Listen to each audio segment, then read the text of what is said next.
Back to news. CM చంద్రబాబుకి హిందువులంటే గౌరవం ఉంటే టీటీడీ చైర్మన్ పై చర్యలు తీసుకోవాలని వైసీపీ ఎమ్మెల్సీ వరదు కళ్యాణి డిమాండ్ చేశారు. టీటీడీ చైర్మన్ ను వెంటనే పదవి నుంచి తొలగించాలని అన్నారు.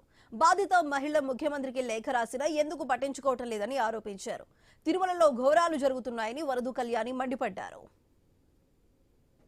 సభలకు వెళ్లే వ్యక్తులు కూడా దాని మీద ప్రమాణం చేసి తమ పదవి బాధ్యతలు స్వీకరిస్తూ ఉంటారు.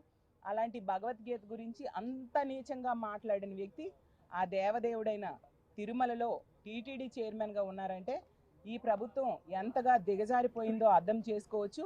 అతను అంటారు ఈ పదవి అంట అతనికేమో పెద్ద ఇంపార్టెంట్ కాదు, నాకు వ్యాపారాలు ఉన్నాయి, నాకు ఇక్కడ కూర్చోవలసిన అవసరం లేదు అని.